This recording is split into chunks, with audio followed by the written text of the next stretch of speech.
What would you do? What would you do if the person who promised to stand by you for life looked at you as if you were nothing more than a piece of furniture in your own home? My wife described me to her new boss with 3 simple, soul-crushing words. "Oh, he's just here." She thought it was a harmless comment to secure her career. She didn't know that my response would be a single quiet phone call from the porch, a call that would not just end a dinner party, but dismantle her entire professional world. She had no idea who she was married to. If you believe that respect is earned, not given, and that still waters can run deeper and more dangerously than anyone imagines, then you are in the right place. Welcome to Inspiration Seeker. Before we dive in, make sure you subscribe and click that notification bell, because you won't want to miss a single moment of this story. And let us know in the comments. Have you ever been completely underestimated by someone you love? We want to hear about it. Now, let's begin. For the entire week leading up to her start date, our home was filled with a kind of electric energy I hadn't felt in years. Dorothy didn't walk, she floated. She moved through the rooms on a cloud of ambition and relief. Her voice a constant, happy hum of plans and possibilities. She had landed the job, a senior project manager position at Aura Innovations. To hear her talk about it, you'd think she'd been given a key to the kingdom. And in the cutthroat tech world of Seattle, maybe she had. "You don't understand, James," she'd say, her eyes gleaming as she paced the living room, phone in hand. "This isn't just another company. This is Aura. They're at the absolute epicenter of innovation. The projects they're working on, they're going to change everything." I would smile from my armchair, nursing a cup of coffee, and nod. "It sounds incredible, Dorothy. You deserve it. You've worked harder than anyone I know." And she had. Dorothy was a force of nature, driven by a fire to prove herself that I had always admired. But as she spoke about Aura, I felt a strange sense of detachment. She spoke of its gleaming glass tower downtown as if it were a cathedral. She spoke of its founders as mythological figures, never knowing she was married to the architect of that mythology. Aura Innovations was a subsidiary, a small but promising division of a much larger conglomerate I had built for my college dorm room 2 decades ago. A company from which I had strategically, and very quietly, withdrawn my public name, preferring the title of an anonymous majority shareholder and the peace of a semi-retired life. To Dorothy, and to the world, I was just James Sterling, a low-key independent consultant who worked from a quiet home office. My days were a calm rhythm of emails, market analysis, and conference calls that no one ever overheard. It was a simple facade, but it had given us a life of comfort and, more importantly, a life of normalcy that I craved. But now, that normalcy felt like a lie I was telling the person closest to me. Every time she mentioned the prestige of the Sterling Group, the parent company, a bitter irony twisted in my gut. "The vice president, Robert, he's a legend," she continued one evening, scrolling through profiles on her tablet.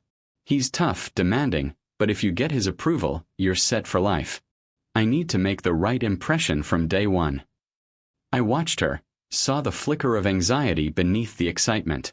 The ambition I had once loved was sharpening, becoming something harder, more desperate. It was no longer just about doing great work.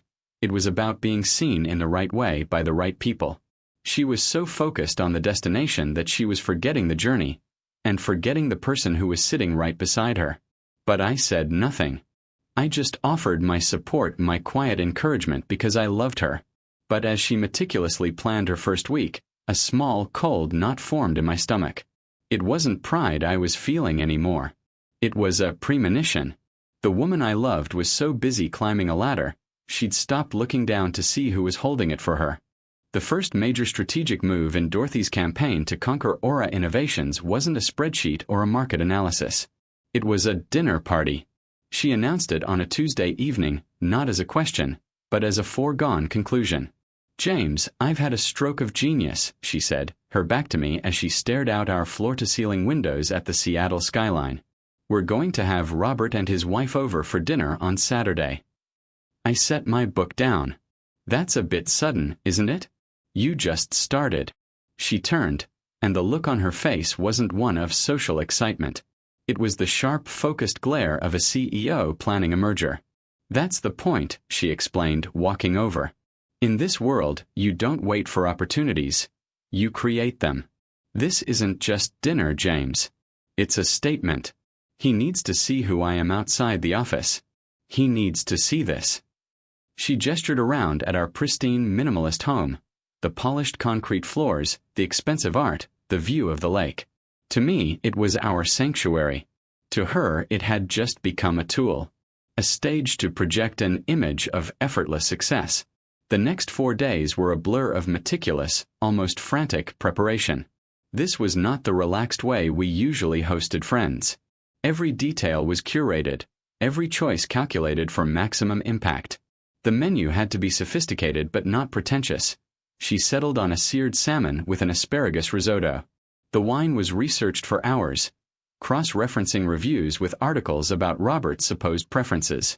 She hired a professional cleaning service to make our already clean home flawless, and spent an entire afternoon arranging a floral centerpiece that was, in her words, elegant but not distracting. I watched it all happen with a growing sense of unease. I watched her transform from my partner into a producer, and I felt my role being reduced from husband to stagehand. The final and most telling instruction came on Saturday afternoon, just hours before our guests were set to arrive. She came into my office, wearing a new silk dress that must have cost a fortune. She looked beautiful, but her smile was tight with anxiety. "You look amazing," I told her, genuinely. "Thanks," she said, fussing with her bracelet. "Listen, James, about tonight. I need this to go perfectly." She paused, searching for the right words. "You know how Robert is all about the corporate world, big deals, high stakes. And your consulting work is, well, it's a bit more niche, isn't it? A little hard to explain." I stayed silent, my hands resting on my keyboard. I knew what was coming. "So maybe tonight," she continued, her voice softening into a plea, "you could just let me handle the conversation? Just be your charming, quiet self. We can just say you're semi-retired and leave it at that. It's cleaner. It keeps the focus where it needs to be." Cleaner. The word hung in the air between us, cold and sterile. She was asking me to erase myself, to become a handsome, silent accessory to her ambition, to be a well-dressed ghost at my own dinner table. She wasn't asking out of malice, I knew that. She was asking out of fear, the fear of a single uncontrolled variable that might disrupt her perfectly curated narrative. And that variable was me, the real me. A deep, profound sadness washed over me, but I pushed it down. I wanted to see how this played out. So, with a slow nod, I agreed. I agreed to be nothing more than the man who was just here. I had no idea that by the end of the night, she would be praying that was all I ever was. Robert and his wife, Eleanor, arrived at precisely 7 o'clock. He was exactly as Dorothy had described him. Tall, with a mane of silver hair, a firm handshake, and an air of someone who measured the world in quarterly earnings. His eyes scanned our home not with the warmth of a guest, but with the cool appraisal of an investor. Eleanor was quieter, with a polite but distant smile that suggested she had attended countless such dinners. For the first hour, Dorothy was magnificent. She was a master conductor, orchestrating the evening with effortless grace. She guided Robert through a conversation about market trends, laughed at his dry jokes, and complimented Eleanor's charity work with a sincerity that was both practiced and impressive. She was playing the part of the perfect corporate hostess, and she was winning. And I played my part too. I was the quiet, agreeable husband. I smiled, I nodded, I kept wine glasses full, and I offered brief, non-committal answers when spoken to. I was a shadow in the background of Dorothy's brilliant performance, an anchor of stability that allowed her to shine. I could see the approval in Robert's eyes as he looked at her. He was seeing a complete package, a sharp, ambitious employee with a stable, supportive, and thoroughly unthreatening home life. Dorothy's strategy was working perfectly. Too perfectly. The conversation eventually drifted from the office to more personal territory. They were seated at the dining table, the beautifully arranged salmon glistening under the soft lights. It was then that Robert, swirling the expensive wine in his glass, turned his full attention to me for the first time. "So, James," he began, his voice booming with the casual authority of a man used to leading every conversation. "Dorothy tells me she's the big corporate gun in this household. What is it that you do to keep busy?" The table fell silent. This was the moment. The question I knew was coming. I saw a flash of panic in Dorothy's eyes. I opened my mouth to deliver the simple, rehearsed line. "I do a bit of consulting, mostly semi-retired now, but I never got the chance." Dorothy let out a little nervous laugh, a sound that was just a bit too high-pitched. She reached over and placed her hand on my arm, a gesture that was meant to look affectionate but felt like a clamp. "Oh, Robert, you don't need to worry about him," she said, waving her free hand dismissively. Her smile was bright, brittle, and aimed entirely at her boss. Then came the words that changed everything. "That's just James. He's here." She said it as if she were explaining a piece of furniture, a decorative object that came with the house. The 3 words echoed in the sudden, deafening silence. Just James. Here. It wasn't just a dismissal of my career. It was a dismissal of my existence, my presence, my worth in that room. Eleanor's polite smile faltered, and she gave me a quick, uncertain glance. Robert simply raised an eyebrow, a flicker of something unreadable in his expression. I didn't react. I didn't challenge her. I didn't defend myself. To do so would have been to accept the premise of the conversation, that my worth was something to be debated at a dinner table. Instead, I let her words hang in the air, allowing their full, chilling weight to settle over the room. I held her gaze for 1 second longer, then calmly placed my napkin on the table beside my plate.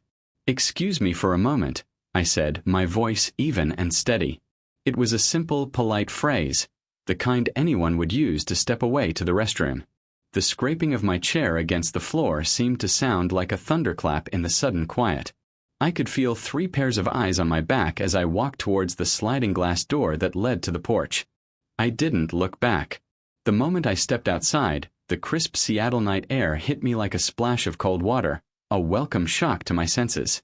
The muffled, awkward chatter from inside faded away, replaced by the gentle lapping of the lake against the shore below and the distant hum of the city. The glass door slid shut behind me with a soft click, sealing them in their little world of ambition and judgment. Through the glass, I could see them, a perfect pantomime in a brightly lit box. Dorothy was trying to laugh it off, gesturing with her hands, her face a mask of frantic recovery. Robert was watching me, his expression now laced with a faint, curious suspicion. I walked to the edge of the porch, my back to them, and pulled out my phone. The screen illuminated my face in the darkness. I didn't have to search for the number. It was the first one on my favorites list, a name that hadn't been called in over 6 months. Arthur, the man who had been my first intern, and who was now the respected CEO of the entire Sterling Group conglomerate. A man who understood loyalty, and who knew that my calls were never casual. He answered on the second ring. "James." His voice was sharp, instantly alert despite the hour. "Arthur," I said, my voice low, barely a whisper against the night. "Apologies for the late hour." "Never a problem. What's wrong?" He knew. He knew this wasn't a social call. "Something has come to my attention regarding Aura Innovations," I began, my tone as cool and detached as if I were discussing a line item on a budget report. "A leadership issue." There was a brief pause on the other end. "Go on." "The vice president." "The name is Robert Donahue," I said, my eyes finding his silhouette through the glass. "I want a full and immediate performance review initiated. And I want him placed on administrative leave by morning. The reason will be an internal investigation into project management discrepancies. You'll find them if you look." "Consider it done," Arthur said, no hesitation in his voice. "Anything else?" My gaze shifted to my wife. She was smiling at Robert now, a brilliant, desperate smile. "One more thing," I said, a cold finality settling deep in my bones. "There's a new senior project manager. Dorothy Riley. Cancel her flagship project. Effective immediately. Reassign the team. Cite budgetary reallocation." For the first time, Arthur paused for a fraction of a second too long. He knew who she was. But he also knew me. James. He started, a note of caution in his voice. Just do it, Arthur, I said, cutting him off with a quiet but absolute authority. We can discuss the details on Monday. Thank you. I ended the call before he could reply and slipped the phone back into my pocket. It had taken less than 60 seconds. 60 seconds to set in motion a tidal wave that would sweep through their perfect little world. I stood there for a moment longer, watching my own reflection in the dark glass, a ghost looking in on a life that no longer felt like my own.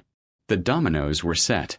All I had to do now was walk back inside and wait for the first one to fall.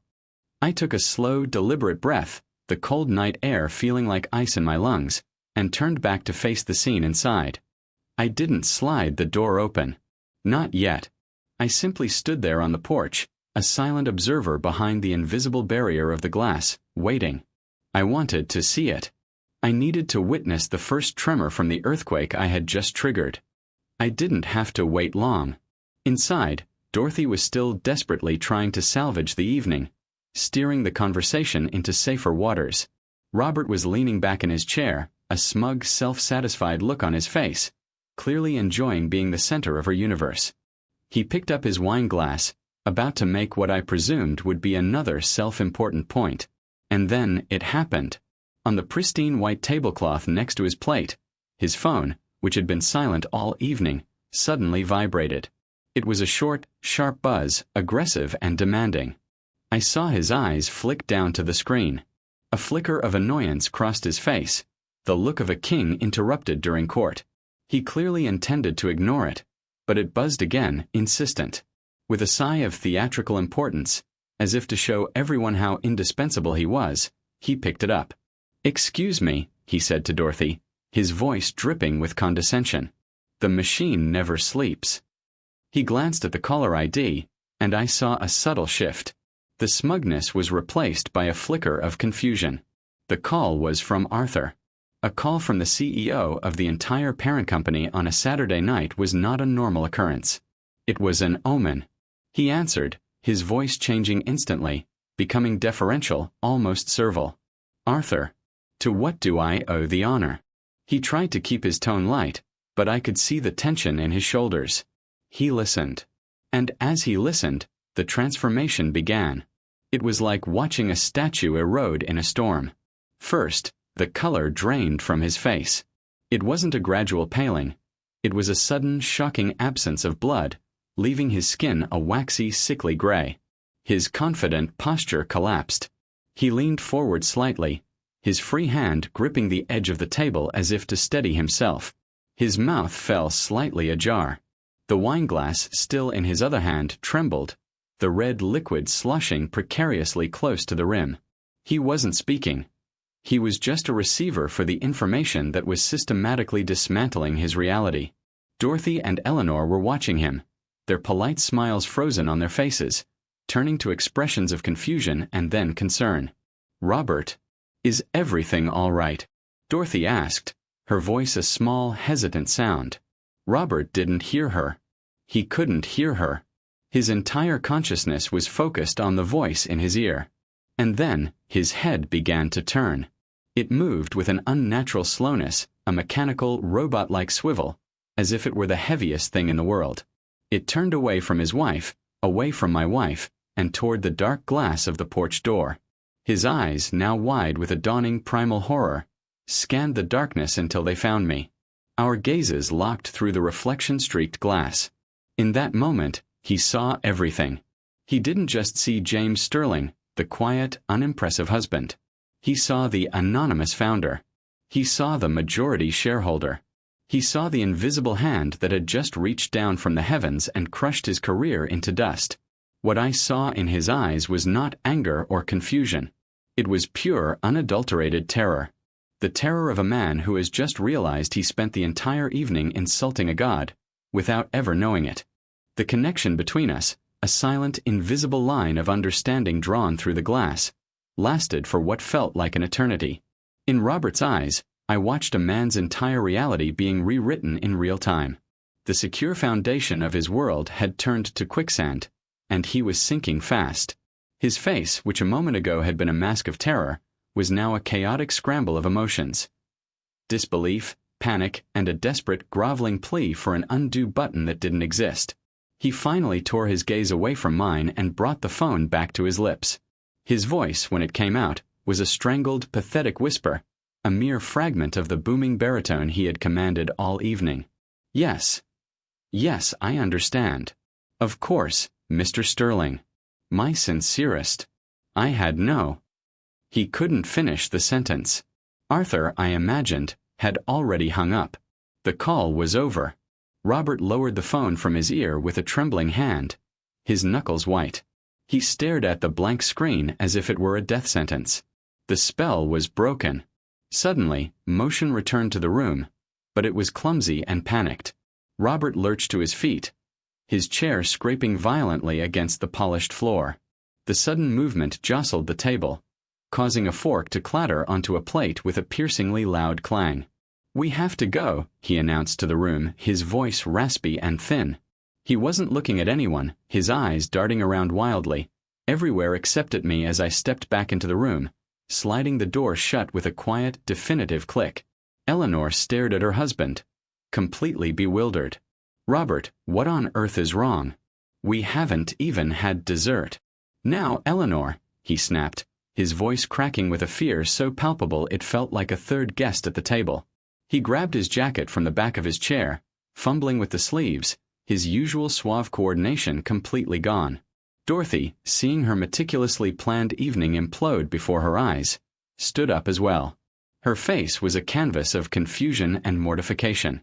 "Robert, is everything all right? Was it something at work? Did I say something?"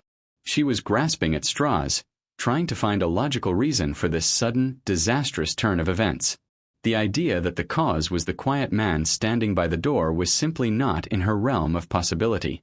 Robert ignored her completely. He was a man fleeing a burning building, and she was just part of the furniture.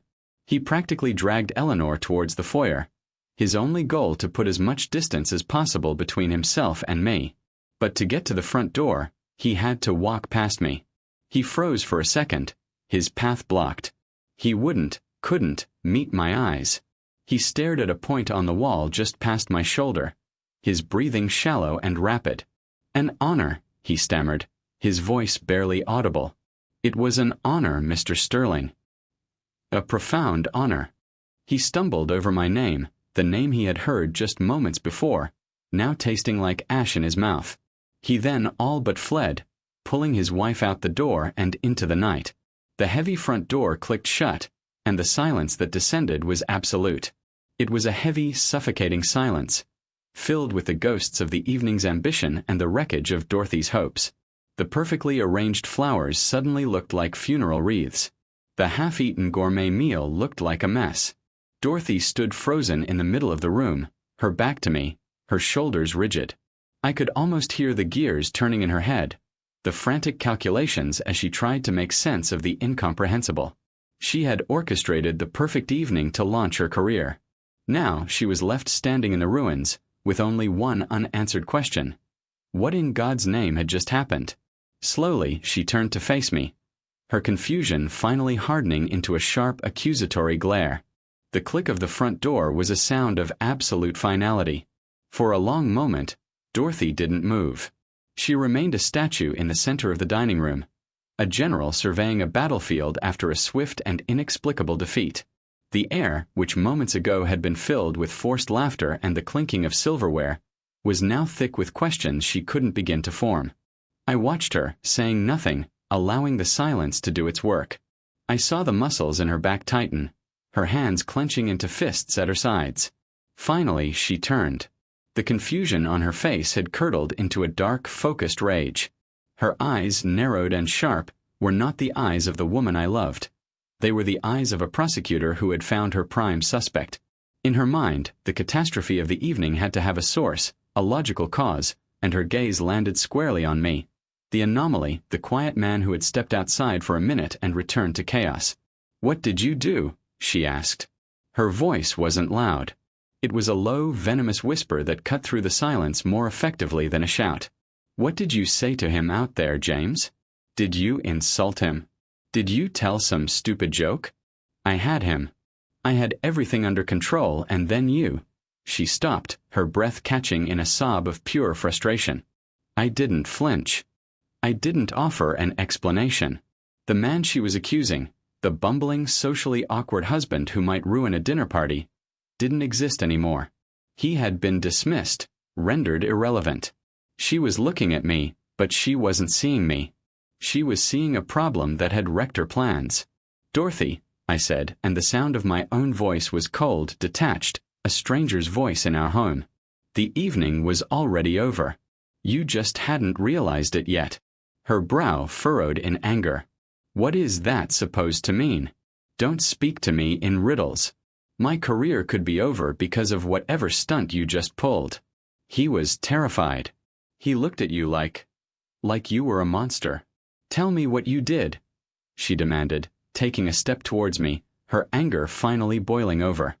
I looked at her, at this brilliant, beautiful, ambitious woman who was so blinded by the spotlight she was chasing that she couldn't see the truth standing right in front of her. The sadness was gone. The anger was gone.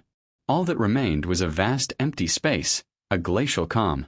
I wasn't going to give her the answer she wanted. I was going to give her the one she needed. I let her rage wash over me, and when she was finished, panting slightly in the still air, I asked a simple question. It wasn't an accusation. It was a quiet, devastating request for the truth. Is that all I am to you, Dorothy? I asked, my voice barely rising above a whisper, yet it filled the entire room. I held her gaze, forcing her to see the man she had so casually erased. Am I just a variable in your career plan? A prop on your stage? Just here. I threw her own words back at her, and I watched them hit with the force of a physical blow. The anger on her face faltered, replaced by a flicker of stunned shock. She opened her mouth to reply, but no words came out. She was ready for a fight, for an argument she could win. She was not prepared for the mirror I had just held up to her soul.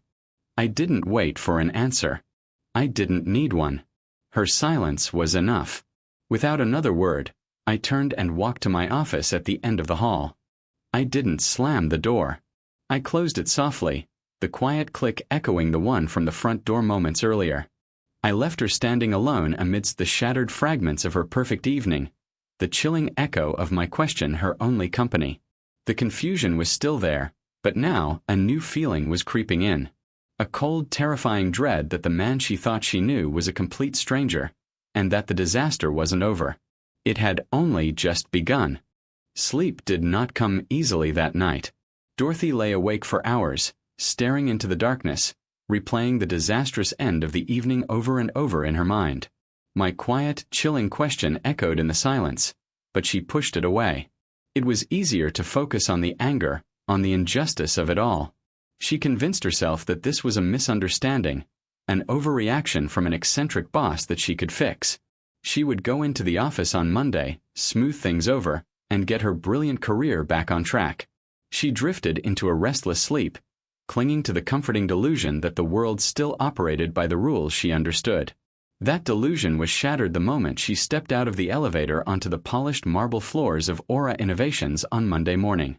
The atmosphere was different. The usual Monday morning buzz, the energetic chatter, the hurried footsteps, the air of purpose, was gone. In its place was a strange, hushed reverence. People spoke in low tones, huddled in small groups that would disperse the moment they saw her approaching. The friendly greetings she had received in her first week were replaced with averted eyes and quick, nervous nods. She felt like a ghost haunting the hallways of her own dream job. She tried to brush it off as Monday morning paranoia, a hangover from the weekend stress. She walked towards her desk, a sleek, modern workspace she had been so proud of. But as she got closer, she saw that her nameplate was gone. Her monitor was dark, her keyboard and mouse neatly arranged but lifeless. A small, plain cardboard box sat on her chair, containing the few personal items she had brought in, a framed photo of her and me, a smiling, happy couple from a past she no longer recognized, a potted succulent, and a motivational paperweight. It was a silent, brutal eviction notice. Panic, cold and sharp, began to prickle at the edges of her composure. She turned, looking for an ally, a friendly face. She saw Sarah from marketing, a woman she'd had a pleasant lunch with just last Friday. "Sarah," Dorothy called out, her voice a little too loud in the quiet office. Sarah froze, her eyes widening for a fraction of a second, before she gave a tight, apologetic smile and quickly scurried away, pretending to be late for a meeting. The final, definitive blow came when she tried to access the executive suite for a scheduled project briefing. It was the project she was hired to lead, her flagship initiative. She held her keycard to the scanner by the glass doors. Nothing happened. She tried again. The small light on the panel, which should have turned green, flashed red with an indifferent final beep. Access denied. Through the glass, she could see the meeting happening without her. A new face, a woman she'd never seen before, was standing at the head of the conference table, pointing at a presentation that should have been hers. Her team, the people she was supposed to lead, were all there, their faces focused, studiously avoiding looking towards the glass door where their former boss stood, locked out. Her name, she would later learn, had not just been removed from her desk. It had been scrubbed from the entire project charter, from every email chain, from every internal document. Professionally, in the span of a single weekend, Dorothy Riley had ceased to exist. She stood there, keycard in hand, the red light a glaring symbol of her new reality. The world wasn't just ignoring her. It was actively erasing her.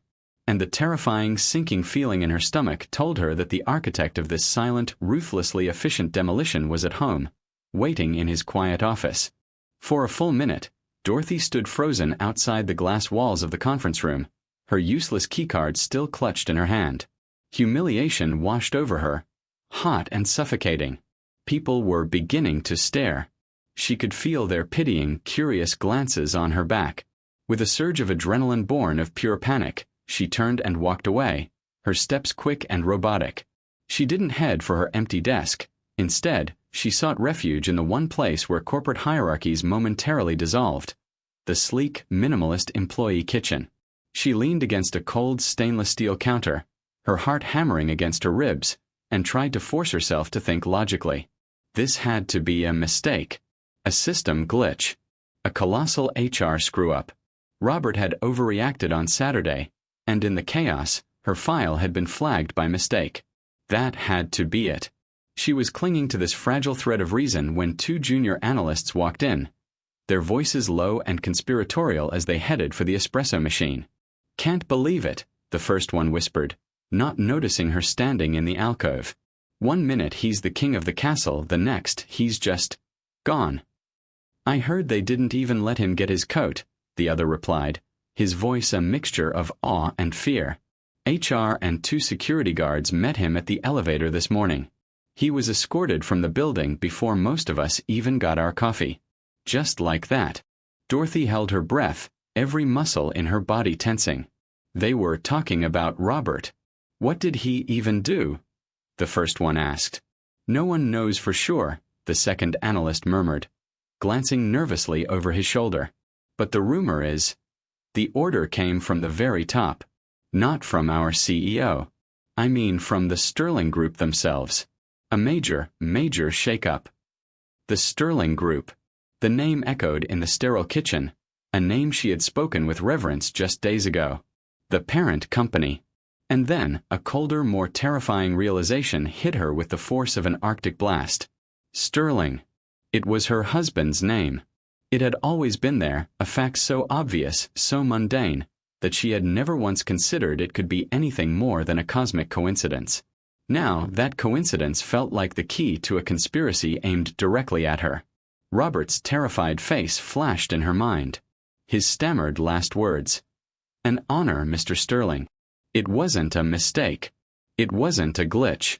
It was a command. Her carefully constructed composure finally shattered. Her hands trembling, she fumbled for her phone in her purse. She had to talk to him. He would explain. He had to explain. She found his contact, James, and pressed the call button with a shaking thumb. The phone began to ring, the sound tinny and distant in her ear. It rang once, twice, 4 times, 6. It rang until it was sent to a cold, impersonal voicemail she had never heard before. "James, it's me," she began, her voice a choked, desperate whisper. Something is happening at the office. They've locked me out. They're talking about Robert being fired. Please call me. I don't understand. She hung up and immediately began typing a frantic text message, her thumbs clumsy on the screen. James, what is going on? They took my name off my desk. My keycard doesn't work. They said Robert was fired. She hit send. The message showed as delivered. She waited, her eyes glued to the screen, praying for the 3 little dots of a reply to appear. Nothing. She sent another. Please answer me, James. I'm scared. Delivered. She stood there in the cold, silent kitchen, the phone in her hand feeling like a useless brick. Her professional world was gone. Her colleagues were shunning her. And the one person in the entire world who owed her an answer, her husband, was deliberately, cruelly, and silently refusing to give her one. The panic was no longer a rising tide. It was a tsunami that had broken through her defenses, leaving her completely and utterly alone in the wreckage. While Dorothy was standing in a sterile kitchen experiencing the complete collapse of her professional life, a different kind of scene was unfolding 20 miles away, on the top floor of a gleaming skyscraper in downtown Seattle. This was the headquarters of the Sterling Group, the parent conglomerate, a world of hushed carpets, billion-dollar views, and men who spoke in calm, measured tones that could decide the fate of thousands. Inside the CEO's office, an expansive space of glass, steel, and dark wood, Arthur Prescott sat behind his massive mahogany desk. He was a man in his late 40s, with a sharp suit and a sharper mind, a man who commanded immense respect in the financial world. But at that moment, he was not the commander. He was the lieutenant, faithfully executing an order from his general. Across from him sat 2 other people, the stern gray-haired head of human resources for the entire conglomerate, and the CEO of Aura Innovations, a man who looked like he hadn't slept in 36 hours. The Aura CEO was visibly sweating, his face pale. His star vice president had just been unceremoniously fired, and his new star hires project had been vaporized overnight. His world had been turned upside down without warning or explanation, and he had been summoned here to answer for it. Arthur leaned forward, his hands steepled on the desk. He hadn't raised his voice. He never had to. His authority was absolute. Let me be clear, Arthur said, his voice a low, calm baritone that carried the weight of the entire Sterling Group. Mr. Donahue's termination is non-negotiable and effective immediately. His severance will be standard, provided he signs the non-disclosure agreement without contest. His corporate accounts and access were terminated at 8:01 a.m. this morning. Are we understood? The Aura CEO nodded quickly, swallowing hard. Yes, Arthur. Understood. But, may I ask what the grounds were? The discrepancies you mentioned. My team is still scrambling to find them. Arthur held his gaze, his expression unreadable. The grounds are that I lost confidence in his leadership. As of this morning, you have 2. The official reason remains internal restructuring. That is what you will communicate to your team. It was a statement, not a suggestion. There would be no further discussion. Arthur then shifted his attention to the head of HR. Regarding the project cancellation, the initiative led by Ms. Riley. I trust my instructions were followed precisely. The HR head nodded, sliding a file across the desk. To the letter. The project has been officially defunded, citing Q4 budgetary reallocations. The team has been reassigned. Ms. Riley's role is now redundant. She paused, then added cautiously, her file is exceptional. Her recruitment cost was significant. Are we certain about this course of action? This was the moment of truth. Arthur leaned back in his chair, his eyes momentarily flicking towards the panoramic window, as if he could see all the way to the quiet suburban house where the true order had originated. He remembered the call from Saturday night. He remembered the cold, absolute finality in James Sterling's voice. James, his mentor, the quiet genius who had handed him the keys to this empire with one condition, that his anonymity be protected at all costs. James never made requests. He gave directives. And you followed them without question because you knew he saw the whole board, while the rest of you were just moving the pieces. We are certain, Arthur said, his voice leaving no room for doubt. He looked back at the two executives. My instructions came directly from the ownership level. They are not to be questioned. They are to be executed. Ms. Riley's termination should be handled with standard procedure. By the end of the day. And with that, the meeting was over. The unseen hand, the quiet, immense power of James Sterling, had moved its pieces. It was swift, silent, and utterly devastating. To the people in that room, it was a sudden, shocking corporate directive. They would never know it was born from 3 careless words spoken at a dinner party. They would never know that the fate of their entire division had been decided by one man, standing on his back porch, defending an honor his own wife had failed to see. Dorothy didn't know how long she stayed in the kitchen.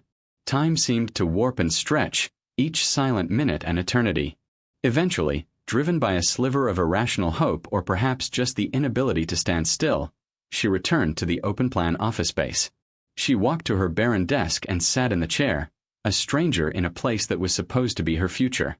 She stared at the small cardboard box containing the fragments of her brief, brilliant career. Her phone remained silent in her hand, a monument to her husband's chilling indifference. Then, a new email notification popped up on her screen. It wasn't from James.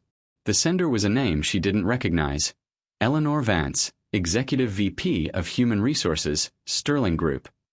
The subject line was stark and clinical: urgent meeting. The body of the email was just a single sentence. MS.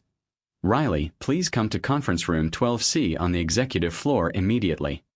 It wasn't a request. A junior assistant, looking deeply uncomfortable, appeared at her desk to escort her, her new keycard granting access to the floor she had been locked out of just an hour before. The walk was silent and surreal.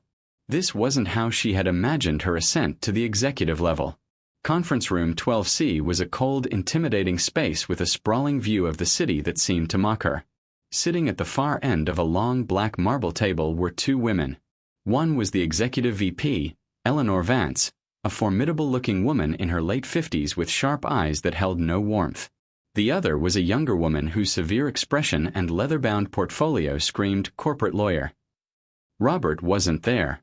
Her direct manager wasn't there. The CEO of Aura wasn't there. This wasn't a performance review or a disciplinary hearing. This was an execution, and these were the executioners sent from headquarters. Ms. Riley, thank you for joining us, Eleanor Vance said, her voice as polished and hard as the table between them. She did not invite Dorothy to sit. We'll be brief. As you may be aware, the company is currently undergoing a significant strategic restructuring. Dorothy stood there, her hands trembling slightly at her sides. She knew, with a gut-wrenching certainty, what was coming next. As part of this new directive, the VP continued, her eyes never leaving Dorothy's, a number of positions have been identified as redundant. I'm afraid your role as Senior Project Manager is one of them. Effective immediately, your position at Aura Innovations has been eliminated. The words, though expected, hit her with the force of a physical impact, knocking the air from her lungs. It was so clean, so corporate, so utterly devoid of emotion. She was being erased with buzzwords. I don't understand, Dorothy stammered, the words tasting like ash. I just started. The project has been defunded. The lawyer cut in, her voice sharp and final. This decision is not a reflection on your performance. It is a business decision. It is final and not open for discussion. Eleanor Vance slid a thick folder across the table. This is your severance agreement. We feel it is very generous. It is, of course, contingent on your signature of the enclosed non-disclosure agreement. It was all there. A script played out 1,000 times in rooms just like this. Her life's ambition reduced to a transaction. Is this because of Robert Donahue? Dorothy asked, a desperate last-ditch attempt to find a logic she could grasp. The VP's expression didn't flicker. We are not at liberty to discuss the employment status of other personnel. As of this moment, you are no longer an employee of this company. She then nodded towards the door. Security will escort you to your desk to retrieve your personal belongings. Your network access has been revoked. You will then be escorted from the building. And that was it. Her dream, which had burned so brightly just a few days ago, had been extinguished with a few cold, practiced sentences. There was no argument to be made. There was no one to appeal to. She was a ghost being exorcised from the machine.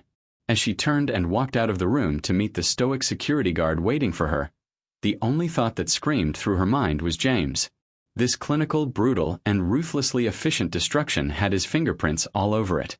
She wasn't just fired. She had been surgically removed.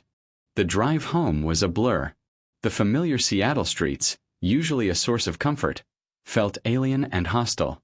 The gleaming towers of the city, which had once represented ambition and opportunity, now seemed to sneer down at her, monuments to a world that had chewed her up and spit her out.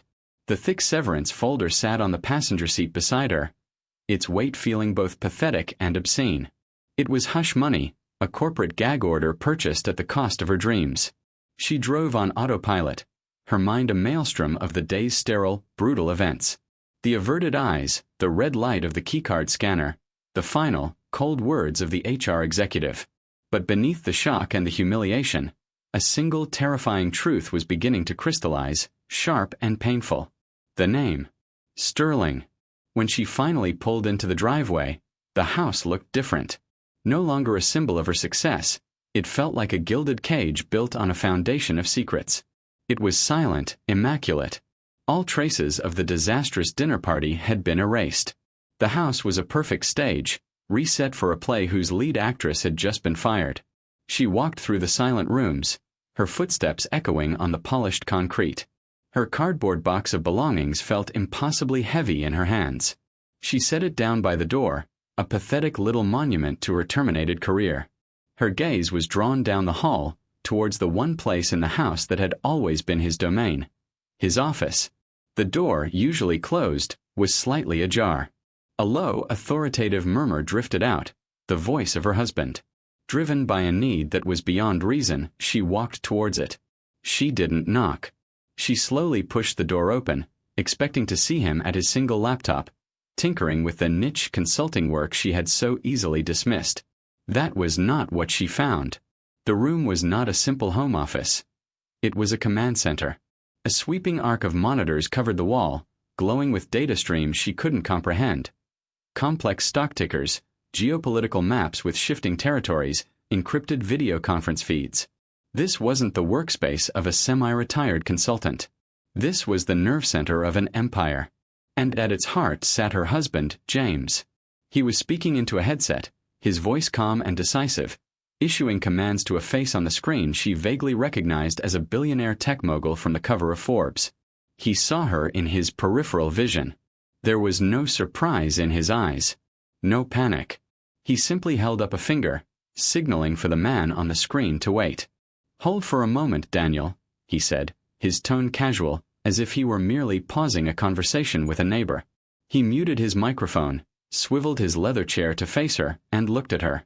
He looked at her with the same quiet, unreadable expression he'd had on the porch. He was waiting. Dorothy stood in the doorway, her mind struggling to connect the two images of her husband. The quiet, supportive man who made coffee for her in the morning, and the powerful, commanding figure sitting before her, moving global markets with a quiet word. The facade didn't just crack. It disintegrated into dust. The truth, in all its terrifying scale, was unavoidable. The anger she thought she would feel was gone, burned away by the sheer magnitude of the deception. The rage was replaced by a hollow, aching sorrow. Tears began to well in her eyes, blurring the glowing monitors into streaks of light. She took a shaky step into the room, holding up the severance folder like a white flag of surrender. Her voice, when it came out, was not an accusation. It was a broken whisper of dawning horror, the sound of a heart breaking. "This was you," she said, the words barely audible. "All of it. Robert's career. My project. My job. My humiliation. It was all you." She wasn't asking. She was stating a fact that had settled into her bones with the cold, heavy certainty of death. She was finally seeing him. Not the man she thought she knew, but the stranger she had been married to all along. And in his calm, steady gaze, she saw no denial. only a quiet, devastating confirmation. James reached up and, with a quiet click, ended the video conference. The face of the billionaire vanished from the screen, plunging the room into a deeper silence, broken only by the soft ambient hum of the technology surrounding them. He swiveled his chair completely to face her, the movement smooth and unhurried. There was no anger in his eyes, no satisfaction, no "I told you so." There was only a profound, weary sadness, the look of a man who had made a terrible, necessary choice and now had to live with the consequences. "Yes," he said, his voice calm and clear, cutting through her shattered disbelief. "It was me." He let the admission settle between them, giving it the space it deserved. He watched as the final vestiges of her denial crumbled, leaving only raw, painful acceptance. He gestured to the empty chair opposite his desk, an invitation to sit. She didn't take it. She remained standing in the doorway, a ghost in her own home, clutching the folder that was the proof of his power and her ruin. "The Sterling Group," he began, his voice taking on the tone of a historian recounting a long-forgotten story. "I founded it with 2 friends from my Stanford dorm room. A few lines of code, a lot of instant noodles, and a belief that we could connect the world in a different way. We were kids. We had no idea what it would become." He looked past her, his gaze distant, lost in a past she had never been a part of. "It grew faster than we could have ever imagined. Money, power, fame. It came with a cost. It changes people. It changed my partners. It started to change me. I saw the world begin to rot from the inside out with arrogance. People didn't see you. They saw a symbol, a bank account, a stepping stone. They would say anything, do anything to get a piece of it. I hated what I was becoming, and I hated the people it attracted." He brought his focus back to her, and his eyes were filled with a deep personal pain. "So I got out. 10 years ago, I orchestrated the quietest corporate exit in history. I sold my public-facing shares, installed Arthur as CEO, and transitioned my remaining stake into a silent, controlling interest under a private trust. To the world, I vanished. I became James Sterling, a simple consultant. I didn't want the power or the sycophants. I just wanted a real life. I wanted you." The last 3 words hung in the air, heavy with unspoken meaning. "All I ever wanted was for you to see me," he continued, his voice cracking with an emotion he had suppressed for years. "The man who loves you, not the name on a building. But lately, especially since this Aura job, I saw you starting to change, Dorothy. You started talking like them. You started thinking like them. You became so obsessed with impressing a man like Robert, a man who represents everything I despise about that world, that you started to become him." He stood up and walked towards her, stopping a few feet away. The full, devastating reason for his actions was now clear in his eyes. "When you stood in that dining room and dismissed me," he said, his voice dropping to a raw, wounded whisper, "when you looked at your husband of 8 years and told your boss I was just here, it wasn't the insult that broke my heart. It was the realization that you had already left me behind. You had traded me in for a shot at a corner office. Your ambition hadn't just overshadowed me. It had erased our partnership. You dismissed me not because you thought I was powerless, but because, in that moment, you truly believed I was worthless." He let out a long, shuddering breath. "I didn't do this to punish you, Dorothy. I did it to save you. I did it to stop you from becoming a person I wouldn't even recognize, a person you wouldn't recognize in 10 years. I took away the job because I had to see if, when everything you were chasing was gone, my wife was still in there somewhere." Dorothy listened, the tears now streaming freely down her face, silent testament to a heart breaking in slow motion. Every word of his confession was a piece of a puzzle she had never known existed, and now, assembled before her, the complete picture was both terrifying and tragic. He hadn't acted out of malice or revenge. He had acted out of a desperate, twisted form of love, a surgical strike designed to cut away the disease of ambition he believed was killing her soul, and their marriage along with it. She sank into the chair he had offered earlier, her legs no longer able to support her. The severance folder slid from her lap and hit the floor with a soft, defeated thud. She looked up at him, her eyes searching his for a sign, a solution, a way back to the simple life she had so carelessly taken for granted. "So what now, James?" she whispered, her voice hoarse. "You just wave your hand and fix this? You call Arthur, tell him it was all a test, and I get my job back on Monday." A tiny, hysterical spark of hope flickered within her. Maybe this was all just a horrifyingly elaborate lesson. James slowly shook his head, and the finality in that simple gesture extinguished the spark completely. The weary sadness in his eyes deepened. "No, Dorothy. That's the one thing I can't and won't do." "Why not?" she pleaded, her voice cracking. "If you have this power, why won't you use it to fix what you broke?" "Because I didn't just break your career," he said, his voice firm but gentle. "I broke the illusion we were living in. Getting that job back wouldn't fix the real problem. It would only prove that power is the answer to everything, the very disease I was trying to show you. It would make everything I did tonight a lie, a cruel trick. The consequences have to be real. For both of us." He knelt down in front of her, bringing himself to her level. He didn't try to touch her. He kept a respectful distance, giving her the space she needed. "The damage is done," he said softly, his gaze unflinching. "What happened at Aura? That's just the fallout. The real damage is here." He gestured to the space between them. "It's in the silence we've let grow for years. It's in the secrets I've kept. It's in the respect you lost for me. That job is gone, Dorothy. It's never coming back. And maybe the marriage we thought we had is gone too." He let that devastating possibility hang in the air, forcing them both to confront it. "So we have a choice," he continued, laying their future bare on the cold floor between them. "The choice isn't about your career. It's about us. Option 1, we accept that this is over. I will take care of you, you will never have to worry about money, but we go our separate ways. We admit that the people we've become are no longer compatible." He paused, letting her absorb the cold, clinical option. "Or," he said, his voice softening with a sliver of hope, "there's option 2. We start over. Not from where we were last week, but from here. From this moment.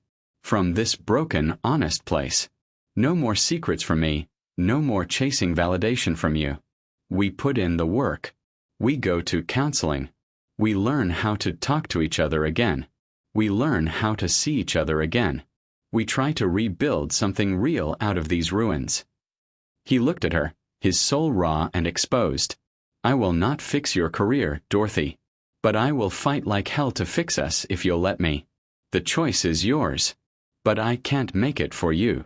The choice, presented in the stark silence of that office, was the most difficult of Dorothy's life. There was no easy path, only 2 different kinds of pain. The sharp, clean break of an ending, or the long, arduous journey of rebuilding from ashes. The seasons changed. The raw, open wound of that week slowly began to scar over. The silence in the house transformed. It was no longer the cold, tense silence of secrets, but a quiet, contemplative space where 2 people were learning to navigate a new and unfamiliar terrain. You would not find Dorothy at Aura Innovations. Her name is a forgotten footnote in their corporate history. Instead, if you were to look, you would find her in a small, bustling office in a renovated warehouse district. She works for a non-profit tech startup that develops educational software for underprivileged schools. There are no marble floors or executive suites. Her desk is simple, her title is modest, and her salary is a fraction of what it once was. Yet, for the first time in years, she leaves work feeling not a sense of victory, but a sense of purpose. She is building something that matters, not just something that impresses. The ghost of ambition still visits her on quiet nights, but its voice is weaker now, easily silenced by the profound satisfaction of the work she does. She and James are in counseling. Every Tuesday evening, they sit in a neutral room and engage in the slow, painful, and necessary work of taking apart their marriage, piece by piece, and seeing if it can be put back together in a way that is stronger and more honest. Trust is not a switch that can be flipped back on. It is being rebuilt, brick by painful brick. There are days filled with resentment and regression, and days where a shared joke or a moment of genuine understanding feels like a monumental victory. The scar of what he did, the clinical precision of her professional demolition, remains. but she is also beginning to understand the wound that prompted it. James is different, too. The wall of secrecy is gone, leaving him vulnerable in a way he hasn't been in decades. He is learning to be not just a provider and a protector, but a partner in the truest sense of the word. He still runs his empire from his office, but now the door is always open. The story does not end with a perfect, cinematic reconciliation. There is no triumphant kiss in the rain, no grand gesture that erases all the pain. It ends on a quiet Tuesday evening, after a difficult counseling session. They sit in their living room, not talking, watching the city lights flicker to life across the lake. The silence is not empty. It's a space they are choosing to share. Dorothy looks at the man beside her. The quiet consultant, the hidden king, the man who broke her world to save their souls. She reaches out and for the first time in a long time, she simply takes his hand. He looks at her, his eyes asking a question. She gives a small, tired but genuine smile and squeezes his hand in reply. It is not an ending. It is a beginning. The quiet, difficult, and unending work of two people who have decided that the person they love, with all their flaws and all their secrets, is infinitely more important than the success they once chased. Thank you for joining us on this journey at Inspiration Seeker. True strength is not always about climbing higher, but about having the courage to stop, look at what you have, and ask if it's what you truly want. What did you think of James's choice? And what do you think the future holds for him and Dorothy? Let us know your thoughts in the comments below. If this story resonated with you, please like, subscribe, and share it with someone who might need to hear it. Until next time, seek inspiration not just in success, but in the quiet courage it takes to rebuild.